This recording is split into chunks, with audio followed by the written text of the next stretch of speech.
Welcome back to my YouTube channel. So friends, जो आज का लेक्चर है वो काफी इम्पोर्टेंट है क्योंकि आज आप इस लेक्चर में प्रेडिकेट पार्ट पढ़ने वाले हैं। फ्रेंड्स, इससे पहले जितने भी वीडियो लेक्चर्स बने हैं आप उसमें पार्ट्स ऑफ सेंटेंस यानी कि जितने भी सब्जेक्ट के पार्ट्स हैं आई थिंक आप कंप्लीटली डिस्कस हम कर चुके हैं। सो आज हम इस लेक्चर में सेकंड पार्ट यानी कि प्रेडिकेट पार्ट पढ़ने वाले हैं और ये वीडियो काफी इंपॉर्टेंट होने वाला है क्योंकि इसमें आपको बहुत सी कंटेंट्स, बहुत सी टॉपिक्स मिलने वाले हैं। जैसे प्रेडिकेट पार्ट किसे कहते हैं, प्रेडिकेट पार्ट क्या होता है, फिर प्रेडिकेट पार्ट से कितने भाग होते हैं, फिर उनके डिफिनेशंस, उनके एग्जांपल्स क्या होते हैं। सो फ्रेंड्स, ये सारी चीजें आपको इस वीडियो लेक्चर में मिलने वाली हैं। सो यदि आप इस चैनल पे नए हैं तो प्लीज आप इसे सब्सक्राइब कीजिए, बेल आइकन को प्रेस कीजिए ताकि यहाँ से बनने वाले हर वीडियो लेक्चर का जो कंटेंट है वो आपको सबसे पहले नोटिफिकेशन मिल जाए। सो फ्रेंड्स, चलिए हम अपना वीडियो स्टार्ट करते हैं। सो सबसे पहले आप देखेंगे प्रेडिकेट पार्ट। प्रेडिकेट पार्ट किसे कहते हैं, क्या होता है, तो आप साफ डिफाइन से देख सकते हैं कि predicate is a part of the sentence which tells something about the subject. यानी प्रेडिकेट यानी कि जिसे आप हिंदी में विधेय कहते हैं, यानी विधेय वाक्य का वह भाग होता है, वह एक हिस्सा होता है जो सब्जेक्ट के बारे में हमें कुछ न कुछ बताता है। सब्जेक्ट के बारे में जो हमें कुछ न कुछ बताता है। अब क्या बताएगा, तो दो चीजें सामने आती हैं, what subject is and what subject does. यानी सब्जेक्ट क्या है, व्हाट सब्जेक्ट डज, और वह वाक्य में क्या काम करता है। ये दो चीजें आपको मिल सकती हैं प्रेडिकेट के डेफिनेशन से। जबकि इससे पहले वीडियो लेक्चर में हम सब्जेक्ट क्या होता है वहां पर हम आपको बता चुके हैं कि वाक्य में जिसके बारे में कुछ कहा जाए या वाक्य में जो काम को करे वो सब्जेक्ट होता है। सो आप यहां देख सकते हैं कि predicate is a part of the sentence which tells something about subject. यानी प्रेडिकेट वाक्य का वह भाग होता है जो सब्जेक्ट के बारे में बताता है कि वो क्या है, कौन सा काम करता है। जैसे हम एग्जांपल लिख सकते हैं, यहां देखेंगे आप, my friend is a doctor. My friend is a doctor यानी मेरा मित्र एक डॉक्टर है। मेरा मित्र क्या है, एक डॉक्टर है। सो यहां देखिए, सबसे पहले आप देखेंगे ये जो सेंटेंस है इसमें सब्जेक्ट कौन है और प्रेडिकेट कौन है। तो आप यहां देख सकते हैं, यहां से लेकर के यहां तक जो आपका सब्जेक्ट है और यहां से लेकर यहां तक आपका प्रेडिकेट है। सो प्रेडिकेट आपको कौन सा इंफॉर्मेशन दे रहा है, is a doctor. Is a doctor, एक डॉक्टर है। कौन, माई फ्रेंड। कौन, माई फ्रेंड यानी मेरा मित्र। यानी इस वाक्य में जो सब्जेक्ट माई फ्रेंड है वो कोई काम नहीं कर रहा है, कोई काम नहीं कर रहा, बल्कि क्या है तो is a doctor. It means my friend is a doctor यानी मेरा मित्र जो है वह एक डॉक्टर है। सो यहां पर हम कह सकते हैं कि इज अ डॉक्टर क्या है, ये प्रेडिकेट है आपका। वहीं आप दूसरा एग्जांपल देखिए, Shyam reads a book. Shyam reads a book यानी श्याम एक पुस्तक पढ़ता है। सो फ्रेंड्स, इस वाक्य में अगर हम देखें तो जो श्याम है वो आपका सब्जेक्ट है और यहां से रीड्स लेकर अ बुक तक आपका प्रेडिकेट है। अब इसमें काम हो रहा है, आप देख सकते हैं, श्याम रीड्स अ बुक यानी श्याम एक पुस्तक पढ़ता है। यानी श्याम कौन सा काम कर रहा है, तो रीडिंग करने का, पुस्तक पढ़ने का काम कर रहा है। सो यहां पर हम कह सकते हैं रीड्स अ बुक आपका प्रेडिकेट है। तो इस तरह से हम प्रेडिकेट के डेफिनेशन से समझ सकते हैं कि सब्जेक्ट क्या होता है या सब्जेक्ट कौन सा काम करता है। सो फ्रेंड्स, अब हम चलते हैं पार्ट्स ऑफ प्रेडिकेट। प्रेडिकेट जैसे हम पिछले वीडियो लेक्चर में पार्ट्स ऑफ सब्जेक्ट को डिवाइड किए थे, सो यहां भी हम करेंगे पार्ट्स ऑफ प्रेडिकेट। यानी प्रेडिकेट के कितने भाग होते हैं, प्रेडिकेट को हम कितने भागों में डिवाइड कर सकते हैं। सो यहाँ पर हम सामान्यतः 3 पार्ट्स में डिवाइड कर सकते हैं, जो कि पहला पार्ट आपका है वर्ब, ऑब्जेक्ट, कॉम्प्लीमेंट। यानी प्रेडिकेट को हम 3 भागों में बांटते हैं, वर्ब, ऑब्जेक्ट और कॉम्प्लीमेंट। अब इसमें भी कई टाइप्स हो सकते हैं, जैसे अब यहाँ पर देख सकते हैं कि हम वर्ब को 2 भागों में बांट सकते हैं, यानी वर्ब हेल्पिंग वर्ब हो सकती है, मेन वर्ब हो सकती है। और यहाँ देखेंगे ऑब्जेक्ट, ऑब्जेक्ट भी 2 प्रकार का हो सकता है, एक डायरेक्ट ऑब्जेक्ट हो सकता है और एक इनडायरेक्ट ऑब्जेक्ट हो सकता है। सो ऐसे ही हम कॉम्प्लीमेंट को भी डिवाइड कर सकते हैं, सब्जेक्टिव कॉम्प्लीमेंट के रूप में और ऑब्जेक्टिव कॉम्प्लीमेंट के रूप में। सो यहाँ पर सबसे पहले हम वर्ब को क्लियर करेंगे। इसको करेंगे, वर्ब को क्लियर करेंगे। सो फ्रेंड्स, सबसे पहले आपको ये जानना है कि what is a verb, what is a verb, क्रिया क्या होती है, क्रिया क्या होती है। तो क्रिया वह शब्द है जिसे किसी कार्य का करना या होना पाया जाता है, उसे हम क्रिया कहते हैं, वर्ब कहते हैं। यानी वर्ब से ये बोध होता है कि कौन सा काम हो रहा है, कौन सा काम हो रहा है। सो जैसे देखिए यहां देख सकते हैं कि हमने वर्ब को 2 भागों में डिवाइड कर दिया है, एक हेल्पिंग वर्ब और एक मेन वर्ब। सो पहला एग्जांपल देखेंगे, Ram is a farmer, Ram is a farmer, यानी कि राम क्या है, एक किसान है, राम एक किसान है। अब यहां देखें, जब इस वाक्य में हम वर्ब की बात करें तो वर्ब कौन सा है आपका, इज वर्ब है, इज है तो वर्ब, लेकिन अगर उसमें कौन सा पार्ट है तो आप देख सकते हैं ये जो वर्ब है वो आपका हेल्पिंग वर्ब है। कौन सा वर्ब है, हेल्पिंग वर्ब है। सो सेकंड एग्जांपल देखिए, सीता रीड्स अ बुक, यानी सीता एक पुस्तक पढ़ती है, Sita reads a book, Sita एक पुस्तक पढ़ती है। अब इस सेंटेंस में देखिए कि वर्ब कौन है, वर्ब आपका क्या है, वर्ब आपका रीड है, रीड है। सो यहाँ पर जो रीड है वह मेन वर्ब के रूप में है, मुख्य क्रिया है, मेन वर्ब है, मुख्य क्रिया है। और आपको पता है कि जो मेन वर्ब होती है वो वाक्य में क्या बनाती है, टेंस एक्सप्रेस करती है, टेंस प्रकट करती है, टेंस प्रकट करती है। सो यहाँ पर जो रीड्स है वो आपका मेन वर्ब है। तो इस तरह से हम देख सकते हैं कि वर्ब 2 भागों में हो सकता है, एक हेल्पिंग वर्ब हो सकता है और एक मेन वर्ब हो सकता है। सो फ्रेंड्स, अगर हम प्रेडिकेट को पहचानने की बात करें तो सबसे बेहतर ट्रिक मैं आपको दे रहा हूं कि आखिरकार वाक्य में प्रेडिकेट को पहचानिए कैसे। तो इस ट्रिक को आप हमेशा याद रखिएगा कि जो प्रेडिकेट होता है वो हमेशा वर्ब से स्टार्ट होता है। किससे स्टार्ट होता है, वो हमेशा वर्ब से स्टार्ट होता है। अब चाहे वो वर्ब हेल्पिंग वर्ब हो या मेन वर्ब हो। सो गाइस, आप इस चीज को हमेशा याद रखिएगा कि जो प्रेडिकेट होता है वो हमेशा वर्ब से स्टार्ट होता है, यानी सब्जेक्ट को छोड़ करके जो कुछ भी बचता है वो प्रेडिकेट होता है। अब हम नेक्स्ट पॉइंट पर चलते हैं। नेक्स्ट पॉइंट आपका ऑब्जेक्ट। ऑब्जेक्ट क्या होता है, तो ऑब्जेक्ट वो शब्द होता है जो कर्ता द्वारा किए गए कार्य का जो फल होता है वो उससे फर्क पड़ता है, किस पर, उसके ऑब्जेक्ट पर। अब यहां भी ऑब्जेक्ट को आप दो भागों में, 2 पार्ट्स में डिवाइड कर देते हैं, एक डायरेक्ट ऑब्जेक्ट और एक इनडायरेक्ट ऑब्जेक्ट। डायरेक्ट ऑब्जेक्ट यानी कि related to non living things, यानी जो डायरेक्ट ऑब्जेक्ट होता है वो निर्जीव वस्तु होता है, और जो इनडायरेक्ट होता है, indirect object related to living things, यानी I mean that direct object से निर्जीव वस्तु का बोध होता है और इनडायरेक्ट ऑब्जेक्ट से सजीव वस्तु का बोध होता है, लिविंग थिंग्स का।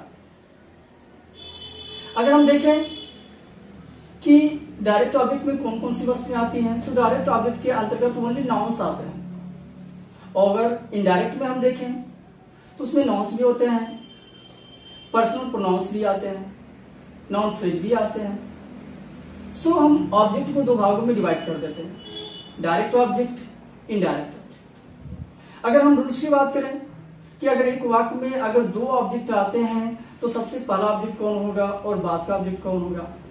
तो नियम के अनुसार फ्रेंड्स, किसी भी वाक्य में नियम के अनुसार एज ए रूल जो इनडायरेक्ट ऑब्जेक्ट होता है वो पहले आता है और डायरेक्ट बाद में आता है। बट फिर भी अगर हम चाहें तो उनका जो प्लेस है, हम उनके प्लेस को रिप्लेस कर देते हैं। हम उनके प्लेस को रिप्लेस कर देते हैं, यानी कि हम चाहें तो डायरेक्ट को पहले और इनडायरेक्ट को बाद कर सकते हैं। लेकिन इसके लिए आपको वन कंडीशन फॉलो करना पड़ेगा, यानी इसके लिए हमें प्रीपोजिशन टू, ऑफ या फॉर का प्रयोग करते हैं। जैसे आप एग्जांपल में देख सकते हैं, यहां देखेंगे आप, Rohan gave a book to me. Rohan gave a book to me, क्या कर रहा है यार, Rohan gave a book to me, यानी रोहन ने मुझे एक पुस्तक दिया। रोहन ने मुझे क्या दिया, एक पुस्तक दिया। अब इस वाक्य में देखें तो आपका सब्जेक्ट क्या होगा, सब्जेक्ट आपका रोहन, क्या होगा, रोहन। और सब्जेक्ट को छोड़ करके जो भी कुछ बचा है, gave a book to me, ये आपका प्रेडिकेट है। सो यहाँ तो हमें ऑब्जेक्ट को देखना है। तो यहाँ हम देख सकते हैं कि यहाँ दो ऑब्जेक्ट दिया गया है, यहाँ पर दो ऑब्जेक्ट दिया गया है, एक अ बुक और दूसरा है वो है आपका मी। यानी कि इस वाक्य में सजीव कर्म भी है और निर्जीव कर्म भी है, ये हमें देखना है। सो फ्रेंड्स, यहाँ पर हम देख सकते हैं कि जो अ बुक है ये आपका डायरेक्ट ऑब्जेक्ट है। कौन सा ऑब्जेक्ट है, डायरेक्ट है। क्यों, क्योंकि ये नॉन लिविंग थिंग्स है। अच्छा, जो दूसरा ऑब्जेक्ट है मी, ये आपका क्या है, कौन सा ऑब्जेक्ट है, तो यह इनडायरेक्ट ऑब्जेक्ट है। इनडायरेक्ट ऑब्जेक्ट है, क्यों, क्योंकि ये लिविंग थिंग्स है, ये सजीव है। तो हम देख रहे हैं कि इस इनडायरेक्ट ऑब्जेक्ट से पहले हमने किसका प्रयोग किया, प्रीपोजिशन का। किसका प्रयोग किया, प्रीपोजिशन का। यानी अर्थ के आधार पर आप, अकॉर्डिंग टू सेंस, अर्थ के आधार पर आप टू, ऑफ या फॉर का प्रयोग कर सकते हैं। यानी उनका प्रयोग करके हम डायरेक्ट और इनडायरेक्ट का जो प्लेस है उसे हम रिप्लेस कर सकते हैं। अब सवाल यह है कि अगर किसी वाक्य में दो ऑब्जेक्ट दिए हैं तो पता कैसे चलेगा, कैसे आप फाइंड आउट करेंगे। तो उस वाक्य में जब भी आप व्हाट का क्वेश्चन लगाएंगे तो उसके बदले में जो आंसर मिलेगा वो आपको डायरेक्ट ऑब्जेक्ट होगा। और यदि आप उस वाक्य में हुम का क्वेश्चन लगाते हैं तो क्या मिलेगा आपको, जो ऑब्जेक्ट मिलेगा वो आपका इनडायरेक्ट ऑब्जेक्ट कहलाएगा। तो ऐसे आप फाइंड आउट कर सकते हैं। नेक्स्ट स्टेप पे चलते हैं। यहां देखते हैं next example, they gave me a toffee. They gave me a toffee, यानी उन्होंने मुझे एक टॉफी दिया। उन्होंने मुझे क्या दिया, एक टॉफी दिया। अब यहां देखिए, यहां जो दे है ये आपका सब्जेक्ट है, बाकी जो बचा गिव मी अ टॉफी ये आपका क्या है, ये आपका प्रेडिकेट है। सो यहां देख सकते हैं इस एग्जांपल में भी दो ऑब्जेक्ट आए हैं, एक मी और दूसरा जो है अ टॉफी है, यानी मी अ टॉफी। अब यहां देखेंगे जो मी है, यहां देखिए ये पहले आ गया है। इससे पहले थर्ड वाले स्टेप में ये अंत में था, जबकि फोर्थ वाले स्टेप में ये पहले आ गया। यानी हमने इनके प्लेस को क्या कर लिया, रिप्लेस कर लिया, इनडायरेक्ट को पहले कर लिया। तो जैसे हम इनडायरेक्ट को पहले करेंगे, जो आप टू या फॉर या ऑफ जो भी लगाएंगे आप उसे क्या कर देंगे, कैंसिल आउट कर देंगे। तो आप लोग रिप्लेस भी कर सकते हैं। अब यहाँ पर जो मी है ये आपका इनडायरेक्ट है, जो टॉफी है ये आपका डायरेक्ट ऑब्जेक्ट है। पुनः देख सकते हैं हम। और एक चीज इसमें आती है कि जो डायरेक्ट ऑब्जेक्ट है, जो डायरेक्ट ऑब्जेक्ट से निर्जीव वस्तु का बोध होता है, नॉन लिविंग थिंग्स का बोध होता है, तो उसमें भी एक चीज है कि वो हमेशा निर्जीव नहीं हो सकता। डायरेक्ट ऑब्जेक्ट हमेशा निर्जीव नहीं हो सकता, कभी कभी वह भी सजीव हो जाता है, कभी कभी वह भी सजीव हो सकता है। जैसे आप यहां देख सकते हैं, he gave me a land. He gave me a land, यानी उसने मुझे क्या दिया, उसने मुझे एक मेमना दिया। सो फ्रेंड्स, आप यहां पर देख सकते हैं, यहां भी दो ऑब्जेक्ट हैं, एक मी है और जो दूसरा है अ लैंड है। तो यहां पर हम देखेंगे जो मी है वो आपका इनडायरेक्ट ऑब्जेक्ट है और ये जो प्लेस है ये आपका डायरेक्ट ऑब्जेक्ट का प्लेस है, बट फिर भी यहाँ पर जो ऑब्जेक्ट आया है वो भी किससे रिलेटेड है, लिविंग थिंग्स के, क्योंकि अलैम है यहाँ पर, अलैम यानी कि मेमना, और मेना जो कि क्या है, सजीव है, लिविंग थिंग्स है। सो इसलिए हम कह सकते हैं कि जो डायरेक्ट ऑब्जेक्ट होता है वो भी हमेशा तो नहीं, बट वो भी कभी कभार सजीव हो सकता है। सो फ्रेंड्स, अब हम बात करते हैं थर्ड स्टेप यानी कि कॉम्प्लीमेंट। अब ये कॉम्प्लीमेंट क्या होता है, कॉम्प्लीमेंट को आप हिंदी में क्या बोलते हैं, पूरक बोलते हैं, पूरक बोलते हैं। यानी complement is a word that which complete the sense of the sentence, यानी वाक्य के अर्थ को पूर्ण करने वालों को ही आप क्या कहते हैं, पूरक कहते हैं, यानी कि कॉम्प्लीमेंट कहते हैं। अब यहाँ पर कॉम्प्लीमेंट को हम दो भागों में डिवाइड कर सकते हैं, दो तरह का वो हो सकता है, एक तो वह सब्जेक्टिव हो सकता है और जो दूसरा है वो आपका ऑब्जेक्टिव हो सकता है। सो सब्जेक्टिव कब होगा, ऑब्जेक्टिव कब होगा, तो आप देख सकते हैं कि जब कॉम्प्लीमेंट सब्जेक्ट के बारे में कुछ बता रहा हो, सब्जेक्ट से रिलेटेड हो, तो उस कॉम्प्लीमेंट को आप क्या कर सकते हैं, सब्जेक्टिव कॉम्प्लीमेंट कर सकते हैं। और जब वह कॉम्प्लीमेंट ऑब्जेक्ट से जुड़ा हुआ हो, ऑब्जेक्ट के बारे में कुछ बताए या ऑब्जेक्ट के अर्थ को कंप्लीट करें, तो आप उसे क्या कहेंगे, ऑब्जेक्ट कॉम्प्लीमेंट या ऑब्जेक्टिव कॉम्प्लीमेंट कर सकते हैं। सो फ्रेंड्स, अब हम एग्जांपल के माध्यम से अपने कॉन्सेप्ट को क्लियर कर सकते हैं। जैसे हम एग्जांपल देखेंगे, you are a boy. Example क्या है, यू आर अ बॉय, यानी तुम एक क्या हो, तुम एक लड़के हो। यू आर अ बॉय, तुम एक लड़के हो। क्या कह रहा है कि आर अ बॉय, एक लड़के हो, कौन कौन, यू, तुम, यानी तुम के बारे में बता रहा है। सो यहाँ पर जो कॉम्प्लीमेंट आया है, यानी कि अ बॉय, ये किससे जुड़ा है, सो ये आप कह सकते हैं कि यह सब्जेक्ट से कनेक्टेड है, इसलिए यहाँ पर जो कॉम्प्लीमेंट है, इस कॉम्प्लीमेंट को आप क्या कहेंगे, सब्जेक्टिव कॉम्प्लीमेंट कहेंगे। क्या कहेंगे, सब्जेक्टिव कॉम्प्लीमेंट। क्यों, क्योंकि वह कॉम्प्लीमेंट वाक्य के सब्जेक्ट के बारे में कुछ बता रहा है, वाक्य के सब्जेक्ट से वो जुड़ा हुआ है। तो इस तरह से हम ये जो कॉन्सेप्ट है ये क्लियर कर सकते हैं। नेक्स्ट एग्जांपल देखते हैं, the teacher appointed Hari monitor. फिर से देखेंगे आप ध्यान से, the teacher appointed Hari monitor. कह रहा है कि अध्यापक हरि को मॉनिटर नियुक्त कर दिया, अध्यापक हरि को मॉनिटर नियुक्त कर दिया। अब यहाँ पर इस वाक्य में हम देखेंगे कि सब्जेक्ट कौन है। सो आप देख सकते हैं द टीचर आपका सब्जेक्ट है, बाकी जो बच गया ये आपका क्या है, प्रेडिकेट है, क्योंकि प्रेडिकेट किससे स्टार्ट होता है, तो वर्ब से स्टार्ट होता है। सो यहाँ पर आप देख सकते हैं कि अपॉइंटेड B2 जो कि क्या है, एक वर्ब है। सो यहाँ से जो कुछ भी है ये आपका प्रेडिकेट है। अब यहाँ पर देखेंगे अपॉइंटेड आपका वर्ब है, हरि, हरि यहाँ पर आया है, हरि जो कि क्या है, ऑब्जेक्ट है। अब यहाँ देखेंगे जो सबसे मूल चीज है कि ये जो हरि ऑब्जेक्ट है, इस ऑब्जेक्ट के कंप्लीट सेंस को पूरा करने के लिए कौन सा वर्ड आया है, तो मॉनिटर वर्ड आया है। कौन सा वर्ड आया है, मॉनिटर वर्ड आया है। तो ऐसे में जो मॉनिटर वर्ड है वो आपका कॉम्प्लीमेंट है।